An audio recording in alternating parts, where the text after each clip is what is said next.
Sir మనం AP రాజకీయాల దగ్గరికి వెళితే అమరావతి రెండో విడత భూసేకరణకు సంబంధించి సిఆర్డీఏ డెసిషన్ని ఎలా చూడాలంటారు? వాస్తవానికి అమరావతి వ్యవహారం చాలా శరవేగంగా ఆయన ఒక డ్రీమ్ ప్రాజెక్ట్ కింద తన ఈ టెన్యూర్ అయిపోయేలోపు దాన్ని పూర్తి చేయాలని విశ్వ ప్రయత్నాలు చేస్తున్నారు.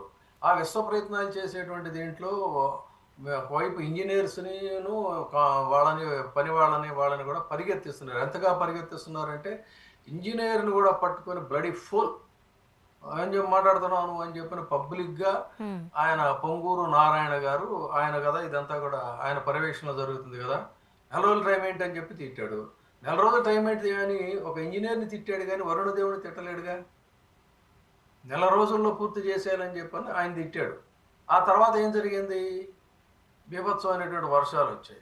వర్షాలొచ్చి ఆయన నెల రోజులు అనుకున్న దానికి ఇంకా మరింతకు ముందు నీళ్లు తోడుకున్న తర్వాత చూద్దాం అన్నట్టుగా వరుణదేవుడు కొండలతో లేకపోతే ఇంకా దీంతోనో పారబోసినట్టు అయింది. ఆయన్ని తిట్టలేడు కదా! సో, ఒకవైపు ఏంటంటే ఒక 3 ముళ్ళేస్తా ఉంటే వెనక 6 ముళ్ళు చిక్కుముళ్ళు పడుతున్నట్టుగా ఉంది వ్యవహారం. ఇక ది భూసేకరణకు సంబంధించి ఇదే నారాయణ గారు ఇప్పుడు ఏమైంది ఆయన కన్ఫెస్ చేశారు. ఏమని? ఇంకా సేకరించవలసినటువంటి భూమి మిగిలే ఉంది. ఇంకా కొంతమంది ఇది చేస్తున్నారు. ఇస్తే తీసుకుంటాం, కాదంటే లాక్కుంటాం అనేటువంటి ధోరణిలోనే దాదాపుగా జీవో గూడా ఉంది నా దగ్గర. ఆ రకంగానే వాళ్ళు మాట్లాడారు. అంటే దాన్ని బట్టి అక్కడ పూర్తిగా గతంలో చాలామంది అనలిస్టులు, పరిశీలకులు అమరావతి భూసేకరణ పూర్తి కాలేదు, పూర్తిగా జరగలేదు, పూర్తయిపోయింది. మొదలుపెట్టేసాము. అదంతా కూడా ఓన్లీ ప్రాసెస్సే అంటున్నారని పదే పదే చెప్పినా కూడా అదేం కాదు అయిపోయింది. పూర్తిగా అయిపోయింది. ఇంకా అదనంగా కూడా మేము సేకరిస్తున్నామని చెప్పారు గానీ, ఆ రోజున పూర్తి కాలేదన్న మాట చెప్పలా. ఈరోజు బయటకొచ్చింది. అదే విధంగా ఒకవైపు పూర్తిగాను భూసేకరణ పూర్తి చేసే ప్రక్రియలోనేమో ఇంకా అవరోధాలు ఎదుర్కొంటూ ఉంటే, ఇంకా కొత్తగా భూసేకరణ అనేసరికి ఏమైందంటే ఆల్రెడీ భూములు ఇచ్చినటువంటి రైతులు ఎవరైతే ఉన్నారో హ్మ్. వాళ్ళు వాళ్ళు గొడవ చేస్తున్నారు. ఏమని? మాకు ఇస్తానన్నటువంటి అంటే ప్రయారిటైజ్ ఉంటుంది కదా! హ్మ్. ఆ ప్రయారిటైజ్ చేసేటువంటి దీంట్లో మమ్మల్ని మేము పూర్తిగా వెనకబడిపోయే ప్రమాదం ఉంది అని ఇప్పుడు వాళ్ళు కూడా కంగారులో ఉన్నారు.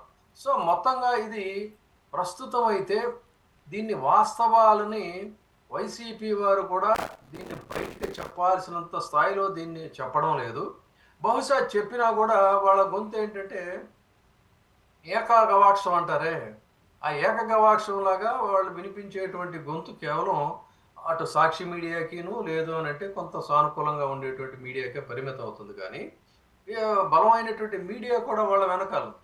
ఆ బలమైన మీడియా కూడా వాళ్ళకి వెనక ఉందంటే, అందుకని ఈ జరుగుతున్న తంతుని బయట పెట్టట్లేదు. కాకపోతే ఇదేంటంటే, మీడియా పరంగా మీరు వాస్తవాలను ఎంత అణిచిపెట్టినప్పటికీ కూడా అదేమవుతుందంటే లోపల రగులుతున్న రాక్షసి బొగ్గు, బొగులుతున్న బొక్కాకుండ అన్నట్టుగా ఇది ఒక్కసారిగా భగ్గుమని చెప్పని పైకి ఇదయ్యే అవకాశం ఉంటుంది.